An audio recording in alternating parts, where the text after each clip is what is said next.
Olá, meus caros, e nós estamos aqui falando a respeito da maçonaria, e nessa aula nós vamos continuar o tema da aula passada, né? Nós fizemos uma parte 1 e agora uma parte 2, falando basicamente da relação entre a maçonaria e toda a revolução em si, como que as ideias da revolução, como a revolução em si, ela foi cultivada, ela foi movida pelos maçons. Então, na primeira parte nós falamos sobre a sua história, comentamos alguns pontos importantes sobre o desenvolvimento da maçonaria, e agora nós vamos falar basicamente sobre qual é a relação, onde que a maçonaria estava inserida, onde que a gente consegue perceber isso. Então esse será o tema desta aula que nós vamos ter. Interessante destacar que a maçonaria, ela aqui ainda na França, nesse momento, ela estava recém-fundada. Ela havia a primeira loja maçônica da França foi fundada em 1776 em Paris. Então, cerca aí de 13 anos antes do boom revolucionário, mas nós sabemos que a revolução ela não acontece apenas em 1789, mas há todo um processo de ideias, um processo de ideologias, um processo de mentiras, que a gente já comentou, que motivaram essa revolução. Então, por mais que a loja tenha aparecido somente em 1776, é muito provável que ela já existia há muito tempo, que a maçonaria já estava presente dentro da França de uma maneira mais secreta por muito tempo, principalmente por causa da influência aos iluministas. Como a gente viu na aula passada, a questão da luz do progresso, né, é um princípio muito iluminista isso, de querer conduzir o mundo para as luzes, retirar a obscuridade do mundo, retirar as trevas do mundo. Da onde que os iluministas eles tiraram isso? Da onde que eles começaram a desenvolver esta visão de mundo? Por que que eles começaram a defender esse tipo de ideia? Então a gente consegue perceber uma ligação entre os maçons e a ideologia iluminista. Então uma das participações da maçonaria foi no desenvolvimento, na escrita dos livros. Você vai, as gazetas, os jornais, as próprias enciclopédias que eram escritas na época pelos iluministas com o fim de derrubar a monarquia, com o fim de derrubar a igreja, de criar um espírito revolucionário, aquilo foi cultivado pelos maçons, né? Os maçons, eles deram condições, eles deram orientações para alguns iluministas, principalmente pelo Voltaire. Aquilo que eu comentei na aula a respeito da ideologia iluminista, Voltaire, ele teve um contato com a maçonaria, pois ele teve um contato com a visão de mundo de John Locke, ele foi para a Inglaterra e depois ele volta com essas ideias, volta com esses princípios que na história estabelecida, né, na história formal, vamos dizer assim, que está nos livros didáticos, que está como é que eu posso dizer, na história em si, que é ensinada dentro das universidades, dentro da escola, que é o que é solicitado pela BNCC e tal, eles simplesmente falam que John Locke ele teve uma participação de influência de ideias dentro de Voltaire, mas ninguém fala dessa história oculta, dessa história secreta desses dois homens. Então, esses princípios iluministas, eles emergiram de um espírito destruidor. E isso é importante. O iluminismo ele não quis construir, ele quis destruir algo. O que ele queria destruir? A monarquia e o império. A monarquia e a igreja. E isso fica muito visível quando nós percebemos que a maçonaria também queria isso. Então está unido. Essa é a primeira ação entre o iluminismo e a maçonaria. Então, a Revolução Francesa, ela foi quase que inteiramente pensada e planejada, como diz o próprio Monsenhor Segur, pela maçonaria. Por esta maçonaria que também a Revolução Francesa vai desempenhar uma consequência gigantesca no mundo posteriormente. Enfim, então esse é o primeiro ponto, a influência dentro daquilo que estava sendo gestado nas ideias, daquilo que estava sendo escrito, daquilo que estava sendo disseminado ao público, né? Então, os jornais, as gazetas, as enciclopédias de Diderot, de Voltaire e tudo mais. O outro ponto foi a articulação nos meios mais influentes. Então, a Revolução Francesa, principalmente no terceiro estado, nós temos o primeiro estado, que é o estado da nobreza. Então, como é que era a França organizada naquele momento, né? A França ela era organizada em estados, que é aquela hierarquia que você já deve ter visto na escola, que você já deve ter visto... eu mostrei isso também na aula a respeito dos mitos da Idade Média. Os professores, eles fazem aquela pirâmide e eles colocam no primeiro grau o clero, no segundo a nobreza, no terceiro o povo em si, né? Os camponeses, a plebe. Mas eles colocam isso como uma hierarquia entre ricos e pobres. Só que não era isso, aquilo que eu explico naquela aula. Aquilo ali eram status sociais, aquilo era o antigo regime. Esse era o antigo regime que é contado nos livros, esse é o antigo regime que a Revolução Francesa tanto queria destruir. Só que na França eles chamavam primeiro estado, segundo estado e terceiro estado. Então primeiro estado o clero, segundo estado a nobreza, terceiro estado a plebe em si, né? Nessa plebe, então nós vamos ter os girondinos, que é a alta burguesia, os jacobinos, que são a burguesia mais baixa, nós vamos ter os camponeses e os famosos sans-culottes, que são os trabalhadores urbanos, são aqueles que têm algum trabalho que dentro da cidade, um alfaiate, um ferreiro, alguém que está ali dentro da cidade fazendo o seu trabalho. Então, seriam esses aqueles que estavam compondo, ou seja, o terceiro estado pertencia a todas as pessoas. E os maçons, eles começam a se infiltrar nos lugares mais influentes. Então, eles começam a se infiltrar dentro dos médicos, dentro dos professores, dentro do clero, dentro da nobreza, transformando a nobreza naquelas ideias da nobreza liberal. Então, ali, eles começam a articular ideias, começam a disseminar ideias, falando a mesma coisa que os iluministas, defendendo que a França ela precisava passar por uma revolução, que a França necessitava de mudanças, que a França estava precisando mudar. Então, esse é um segundo ponto. As revoltas, então, que eclodem, elas eclodem sempre nesse pedido, tá? Nesse pedido de destruição do antigo regime, né? Quase que uma espécie de revolução, na qual o terceiro estado queria tomar o lugar do primeiro e do segundo estado que estavam ali por direito. Por que o clero era o primeiro estado? Porque o clero foi quem educou aquele povo, o clero foi quem converteu aquele povo. Mas por que a igreja pedia dízimo para as pessoas? Mas, meus caros, nada mais justo do que a igreja receber o dízimo desse povo, pois é a igreja que fornece educação, é a igreja que fornece os hospitais, é a igreja que dá os orfanatos, é a igreja que alimenta os mendigos, e a igreja fazia tudo isso de graça a todos, sem pedir nada. A única coisa que era pedido era o dízimo. Então, não havia nenhum medo, não havia nada assim de querer obrigar as pessoas a pagar, como é ensinado, de que os bispos eles usurpavam, iam lá, né, o bispo mandava um diácono lá bater na porta do pobre, roubar o dinheiro do pobre. Não era desse jeito, não era desse jeito. A igreja ajudava o pobre, ajudava os mendigos, né? Então é uma coisa muito mentirosa. A nobreza também, ela fazia a defesa de todo o império, de todo o governo, por isso que ela era o segundo estado.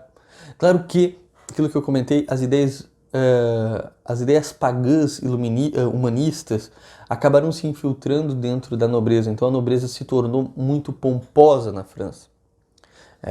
Uma nobreza muito, com muitas etiquetas, com muita frescura, em outras palavras, que não tinha em outros lugares das monarquias, por exemplo, da Áustria. Maria Antonieta sofreu muito com a etiqueta francesa, havia uma regra, uma coisa assim, muito pomposa, que desvirtuou o fim da monarquia. A monarquia estava com problemas, a gente viu isso, né? O próprio Luís XIV, a sua impiedade, no sentido de não estar tão ligado aos pedidos de Nosso Senhor Jesus Cristo para a monarquia, para a França, né? Quando o Sagrado Coração pede para que a França fosse consagrada para Santa Maria Alacoque. Então, a gente percebe essa decadência. A monarquia ela teve erros, mas não esses erros motivados para destruir a monarquia. Isso não é do francês, isso não veio do povo. Havia uma certa insatisfação, mas essa insatisfação ela foi instrumentalizada pelos maçons e pelos iluministas, que são os maçons. Então isso é importante. E daí o que acontece? Essa insatisfação começa a ficar mais forte, começa a crescer. A influência dos maçons no meio das pessoas mais influentes começa a crescer. Eles começam a conseguir colocar maçons em várias partes da estrutura dos estados, né? Em qualquer parte dos estados, em qualquer um dos estados. E o que acontece? Os maçons eles começam a pagar, a dar esmolas, dar comida aos pobres, mas pedindo algo em troca. Olha, você tem que comer, mas você tem que fazer algumas revoltas contra a monarquia. Então começa a eclodir várias pequenas revoltas na França, principalmente em Paris e nas regiões em torno dela.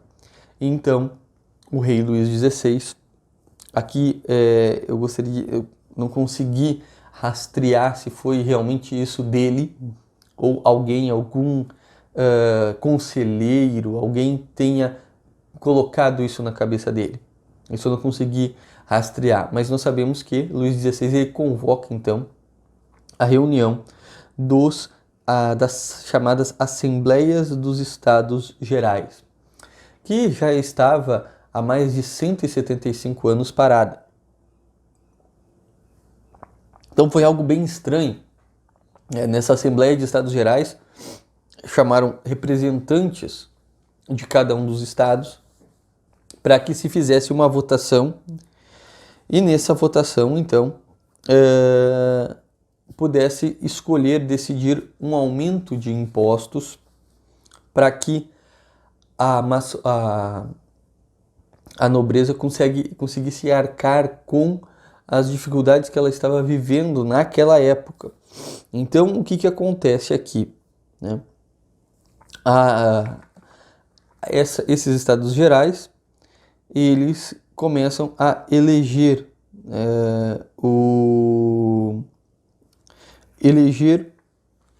pessoas, eleger membros, tá, para realizarem esta eleição, essa votação. Então eles colocam assim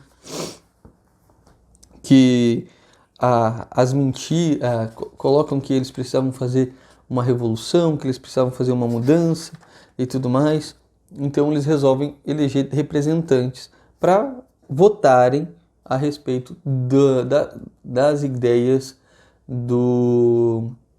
para votar as ideias que o rei ele queria fazer, porque como ele estava sendo questionado pelo povo, eu acredito que ele tenha tomado essa decisão para, digamos, foi os Estados Gerais que ajudou-me a decidir tudo isso. Então não foi algo tirado da minha cabeça. Eu acredito que tenha sido isso, alguma coisa assim que tenha influenciado ele, né, nas ações dele. E ele acaba fazendo a eleição. O que acontece? Os maçons, como já tinham muitos influenciadores maçônicos, maioria dos deputados, eles elegem deputados da nobreza, do primeiro estado, do segundo estado, deputados do primeiro estado, ou seja, padres que representavam o clero, ou católicos que representassem o clero, e também eles elegeram aqui pessoas, membros do terceiro estado, a burguesia em si, aqui ela vem com muita força. E nós temos um grande problema nesse ponto, porque como os maçons eles serão os grandes eleitos, eles vão ser os principais, o maior número, eles vão querer começar a influenciar uma revolução. E daí o que acontece? O voto ele era feito por estado. Então, primeiro, segundo estado, 2 votos, um voto cada um e um voto para o terceiro estado. Então, a nobreza iria vencer, porque o primeiro estado e a nobreza votariam ao seu favor, votariam a favor de Luís XVI, e o terceiro estado com certeza não. Mas, o que acontece? Até o Georges Lefebvre, aqui no livro, ele coloca aqui que a Luís XVI, ele subestimou, eu queria achar até uma outra citação aqui, para desconstruir a ideia, acabei não achando, para desconstruir a ideia de que Luís XVI usava dinheiro só para si. Isso é uma grande mentira. Isso é uma grande mentira, tá? O Ponces, Leão Ponces, no livro, ele mostra que isso é uma mentira, que Luís XVI ele ajudava as pessoas, que a nobreza dava muita esmola, ajudava muito também nessa questão assistencial, principalmente financiando as ações da igreja.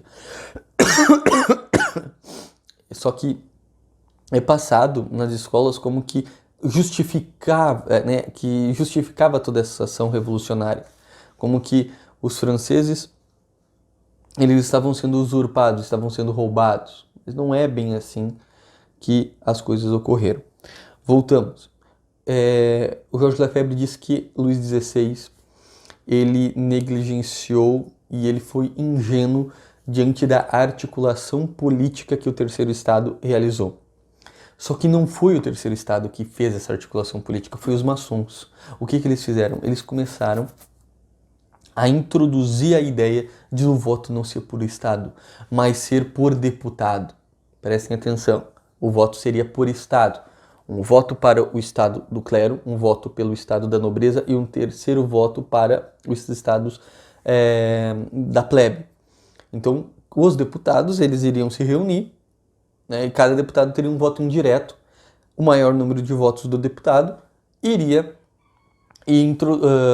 dizer o voto do estado em si, né, do estado geral. Então, vamos dizer, tem 10 deputados do Estados Gerais, 6 votam para ser contra Luís XVI e 4 a favor. Então, nós teríamos aqui um voto contra Luís XVI. Estão entendendo? Se fosse ao contrário, seria a favor, um voto do Estado inteiro. Só que o que acontece? Quando os maçons começam a colocar isso no meio, ali, principalmente daqueles influentes, o pessoal, os deputados acham interessante. E eles começam a reivindicar. Olha só, eles começam a reivindicar o voto individual pelo deputado. Então, cada deputado iria votar individualmente para aceitar ou não a proposta de Luís XVI. E daí dá uma crise, porque daí o Luís XVI percebeu que ele perderia o voto, ele perderia a eleição, porque o número de deputados maçons era muito maior do que os católicos e nobres, do que católicos em si. Só tinha católicos e nobres e maçons. Então, a maçonaria, como já estava infiltrada em alguns membros do clero, já estava infiltrada dentro da nobreza liberal, e quase todos os burgueses eleitos pelo terceiro estado, tanto os girondinos como os jacobinos, eram maçons. Então, isso aqui foi uma jogada muito grande. O rei nega essa ação e daí inicia-se uma discussão muito intensa entre todos, uma briga. Eles começam a brigar, discutir, né, reivindicar. Em 17 de junho de 1789, os deputados maçons, então, eles mesmos, por eles, declaram a Assembleia Nacional Constituinte com o apoio da nobreza liberal. Ou seja, eles retiraram o poder do rei e declaram uma assembleia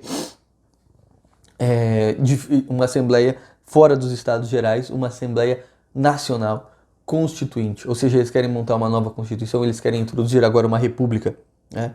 Daí, Luís XVI ele tenta impedir, mas já é tarde. Não tinha mais o que fazer.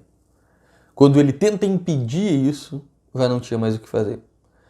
O povo, a população pobre, principalmente que estava sendo ali financiada pelos maçons, ela é bancada e começa-se a ganhar um apoio popular gigantesco para a Assembleia Popular. Isso nunca aconteceu na França. Nunca. O amor pela monarquia era muito grande. Muito grande. O rei, pelos filhos do rei, pela rainha. Os franceses amavam a sua monarquia de uma maneira gigantesca. Sempre amaram. Sempre foram muito devotos. Confiaram muito nos seus monarcas. E de repente agora você vê o povo defendendo uma Assembleia Nacional Constituinte e não apoiando o rei. Então isso é estranho. Isso não pode ter vindo isso não veio do nada. Isso não veio do apelo populacional, isso foi manipulado por algumas pessoas. Como aquilo que eu dizia, todas as revoluções, elas são manipuladas por pequenos grupos. Então, aqui vem o slogan da revolução: liberdade, fraternidade e igualdade, né? Liberté, égalité, fraternité. Então, o l'amour, né? Essa é a segunda parte do slogan, né? Liberdade, fraternidade, igualdade, fraternidade ou a morte. Então, esse era a defesa. Esse era o apelo, o slogan da revolução. E eles começam a levantar os pedidos que nós queremos liberdades individuais, que nós queremos igualdade entre todos os estados, que nós queremos a derrubada do antigo regime e que nós queremos a fraternidade entre irmãos. Nós somos os franceses, nós devemos nos unir. E aqui vem um nacionalismo radicalizado contra a monarquia. Luís XVI, ele manda um grupo de soldados para tentar intervir dentro da Assembleia Constituinte. Ele não consegue. E então, no dia 14 de julho, um mês depois quase um mês depois da construção, né, da instituição da Assembleia Nacional Constituinte, em 14 de julho de 1789, nós temos o início do terror, aonde então o rei ele perde todo o seu poder quando o grupo de pessoas ele vai lá e faz a famosa queda da Bastilha. O que era a Bastilha? A Bastilha era uma prisão francesa, aonde estavam ali presos hereges,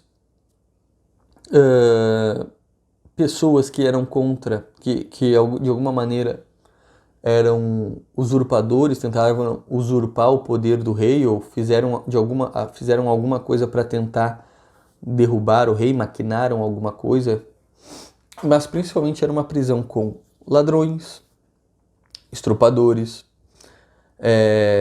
assassinos. Era uma prisão, e eles vão lá e derrubam essa prisão. O povo vai lá e joga fogo, né? Derruba tudo, quebra tudo. E aquele povo todo, aqueles ladrões todos, aqueles estupradores, aqueles assassinos, eles são liberados. Então eclode uma revolução interna, um caos social que o rei não tinha mais o que fazer. Ele perdeu totalmente as suas forças. Ele perdeu totalmente o seu apoio. E ele não tinha mais o que fazer para tentar evitar isso. E daí, a partir daqui, nós vamos ter o famoso início do terror. Ensinado nas escolas que a queda da Bastilha foi uma prisão política. Haviam alguns, mas a grande maioria eram estupradores, eram ladrões, eram assassinos. Vocês devem me perguntar, mas por que isso? Olha, meus caros, porque isso foi uma jogada de mestre. Porque aqui você colocou no meio social pessoas que estavam com um ódio tremendo à monarquia. Isso deu um gás revolucionário, isso deu um gás para a realização do caos. Então eles realizaram um problema, o rei perde suas forças, o rei não tem mais o que fazer. Então a Assembleia Constituinte vai se impor e vai decidir realizar então uma mudança constitucional e uma nova França será construída a partir desse momento. E tudo isso orientado, conduzido, pensado por um grupo de pessoas, um pequeno grupo, que faz toda essa revolução. Isso foi a maçonaria. Essa história oculta, essas ações foram motivadas pela maçonaria. Certo, meus caros? Esse é o tema da nossa aula de hoje. Espero que vocês tenham gostado. Um forte abraço. Deus abençoe e fiquem com Deus.